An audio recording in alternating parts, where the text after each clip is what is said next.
नमस्कार दोस्तों, mapping class में आप सबका स्वागत है। आज हम इस मैपिंग क्लास में इंडियन ज्योग्राफी के पहले टॉपिक सामान्य परिचय के बारे में हम लोग सिर्फ मानचित्र के आधार पर इसको कवर करेंगे।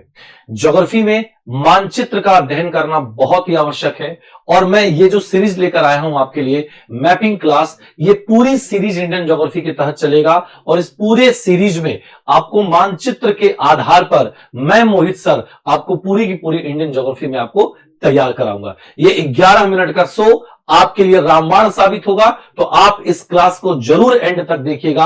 आपको बहुत सारी चीजें मैं आपको क्लियर कराने वाला हूं। तो आइए शुरू करते हैं हम लोग अपने mapping class first Indian geography के सामान्य परिचय को।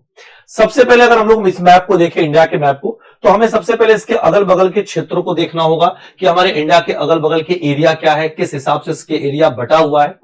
अगर हम भारत के मानचित्र को देखें तो भारत का जो ऊपरी हिस्सा है वो चारों और तीन तरफ स्थलों से घिरा है, जबकि भारत का दक्षिणी हिस्सा कितने तरफ से घिरा हुआ है? जलों से घिरा हुआ है, तीन तरफ जल से घिरा हुआ है। और भारत का जो ये एरिया कहलाता है, भारत का जो ये पूरा एरिया कहलाता है, बहुत ध्यान से एक एक पॉइंट को समझिएगा।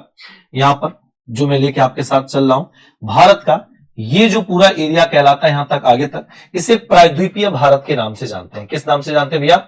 इसे प्रायद्वीपीय भारत कहा जाता है। ठीक है, इसे क्या बोलते हैं? प्रायद्वीपीय भारत कहा जाता है। प्रायद्वीपीय भारत क्यों कहा जाता है? क्योंकि भारत का जो दक्षिणी हिस्सा है वह तीन ओर जल से क्या है? घिरा हुआ है। तो स्थल का वह भाग जो तीन ओर जल से घिरा हो उसे प्रायद्वीप कहा जाता है। तो भारत के दक्षिणी हिस्से को हम लोग क्या बोलते हैं? प्रायद्वीप कहा जाता है। ठीक, अगर हम भारत के पश्चिम की ओर चले, भारत के पश्चिम की ओर चले, तो हम देखेंगे कि भारत के पश्चिम में किसका विस्तार आपको देखने को मिलेगा? तो आपको भारत के पश्चिम में अरब सागर का विस्तार देखने को मिलेगा। किसका? अरब सागर का विस्तार देखने को मिलेगा। भारत के पूर्व में यहां पर आएंगे तो यहां पर आपको देखने को मिलेगा बंगाल की खाड़ी आपको देखने को मिलेगा। और इसके अगर दक्षिण में हम लोग चलेंगे तो इसके दक्षिण में किसका विस्तार देखने को मिलेगा? हिंद महासागर का विस्तार देखने को मिलेगा। तो ऐसे भी कभी कभी प्रश्न आपके मानचित्र से पूछ लिया जाता है। तो दक्षिण में किसका विस्तार है भैया? हिंद महासागर का विस्तार है। इस चीज को दिमाग पे सेट कर लीजिएगा। इसके बाद भारत से दो महत्वपूर्ण रेखाएं गुजरती हैं। जो ये रेड कलर की रेखा आपको दिख रही है, इस रेड कलर की रेखा को हम लोग बोलते हैं 23.5 अंश कहा जाता है। क्या कहा जाता है भैया? इसे 23.5 अंश कहा जाता है। और ये उत्तरी अक्षांश रेखा है। कौन सी रेखा भैया? ये उत्तरी अक्षांश रेखा है। इसी को इंग्लिश में कहा जाता है ट्रॉपिक ऑफ कैंसर कहा जाता है। ट्रॉपिक ऑफ कैंसर कहा जाता है इस लाइन को। ये रेखा भारत को लगभग दो बराबर भागों में क्या करती है? विभाजित करती है। और यह भारत के कुल कितने राज्यों से? तो 8 राज्यों से होकर गुजरती है। कितने राज्यों से? 8 राज्यों से यह रेखा होकर गुजरती है। इस रेखा की अगर हम सर्वाधिक विस्तार की बात करें या सर्वाधिक लंबाई की बात करें तो इस रेखा की सर्वाधिक लंबाई अगर आपको कहीं देखने को मिलेगा तो वो मध्य प्रदेश में देखने को मिलेगा। जबकि इसकी न्यूनतम लंबाई अगर आपको कहीं देखने को मिलेगा तो वो कहां मिलेगा भैया? वह राजस्थान के अंतर्गत आपको देखने को मिल जाएगा।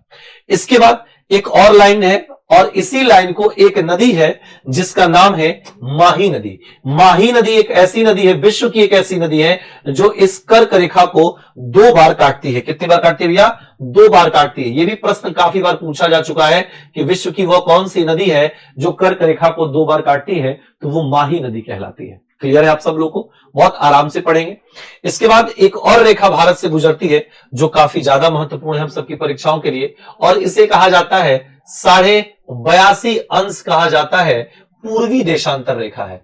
ये कौन सी है? पूर्वी देशांतर है। पूर्वी देशांतर, इसे इंग्लिश में IST कहा जाता है, यानी इंडियन स्टैंडर्ड टाइम कहा जाता है। और यह रेखा भारत के 5 राज्यों से होकर गुजरती है। सबसे पहला राज्य अगर आप देखोगे तो ये उत्तर प्रदेश से गुजरेगी, फिर मध्य प्रदेश हो जाएगा, फिर आपके बाद एक राज्य पड़ेगा छत्तीसगढ़, छत्तीसगढ़ के बाद पड़ेगा कौन सा भैया? उड़ीसा आपको पड़ेगा। तो ये हो जाएगा आपका क्या? उड़ीसा। और उड़ीसा के बाद एक राज्य और है आंध्र प्रदेश। तो ये टोटल कितने राज्यों से होकर गुजर रही है? तो ये आपके टोटल 5 राज्यों से होकर गुजर रही है। कितने राज्यों से भैया? 5 राज्यों से होकर गुजर रही है। अब इस रेखा का जो निर्धारण, इसके मानक समय का जो निर्धारण किया गया है वो उत्तर प्रदेश में एक स्थान आता है जिसे हम लोग क्या बोलते हैं, पहले सर्वप्रथम इसका निर्धारण कहां किया गया था, नैनी में किया गया था, लेकिन अब इसका निर्धारण कहां पर है, वर्तमान समय में इसका निर्धारण कहां पर है, तो मिर्जापुर में इसका निर्धारण किया गया है। तो अगर पूछा जाए कि भारत का मानक समय निर्धारित किया गया है, तो भारत का मानक समय निर्धारित किया गया है मिर्जापुर में, इस बात को याद रखिएगा।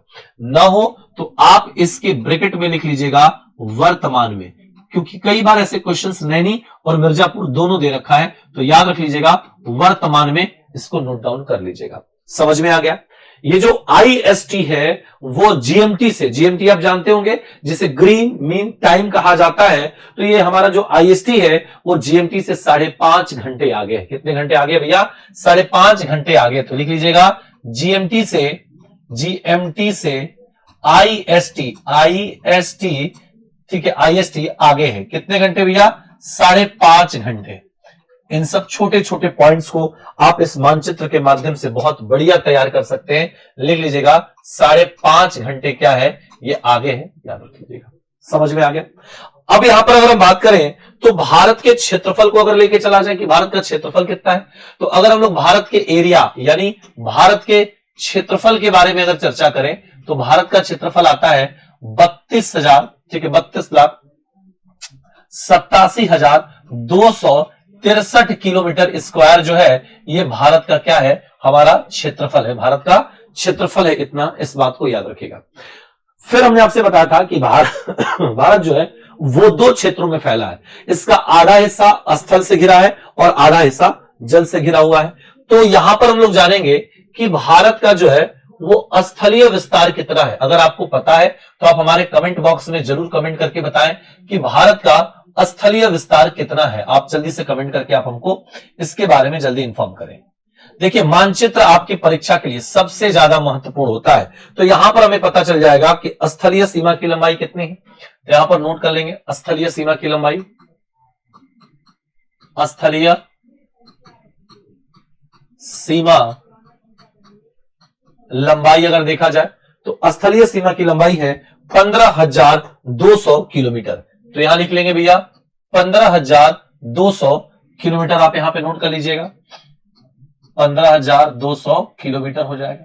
वहीं अगर बात किया जाए ये भारत का जो किनारा, ये जितने हमारे राज्य हैं, ये राज्य किसके, इस राज्य का जो किनारा है उस किनारे को तट कहा जाता है। तट का मतलब होता है स्थल का ऐसा किनारा जो सदैव जल के साथ अपनी सीमा साझा करता हो। तो अगर हम लोग यहां पर तट की लंबाई की बात करें, तट की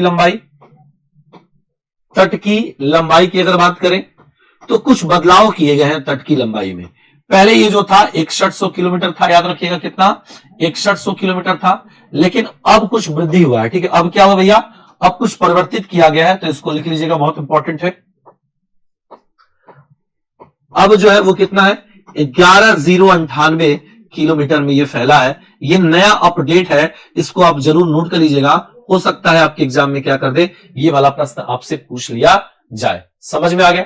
इसके बाद अगर हम तटीय राज्यों की बात करें कि भारत के कितने तटीय राज्य होते हैं, तो 9 तटीय राज्य हैं। कितने तटीय राज्य भैया, तटीय राज्य जो अगर हमारे पास है तो वो तटीय राज्य 9 है हमारे पास। तटीय राज्य कौन कौन से हैं, जरा आप आंसर करके बताएंगे। तो तटीय राज्यों की संख्या 9 है। वो कौन कौन से 9 तटीय राज्य हैं, आइए देखते हैं। इन तटीय राज्यों की बात करेंगे तो सबसे पहला तटीय राज्य आता है गुजरात। गुजरात के बाद दूसरा आता है कौन सा, महाराष्ट्र। महाराष्ट्र के बाद तीसरा आता है कौन सा, गोवा। गोवा के बाद फिर आपका आता है कर्नाटक। कर्नाटक के बाद आपका आता है केरला। अब इधर आ जाइए, ये होता है आपका कौन सा, तमिलनाडु। तमिलनाडु के बाद आंध्र प्रदेश। आंध्र प्रदेश के बाद उड़ीसा, और उड़ीसा के बाद आता है आपका वेस्ट बंगाल। कौन सा आता है भैया, वेस्ट बंगाल होता है। इतनी बात आपको क्लियर हो गया।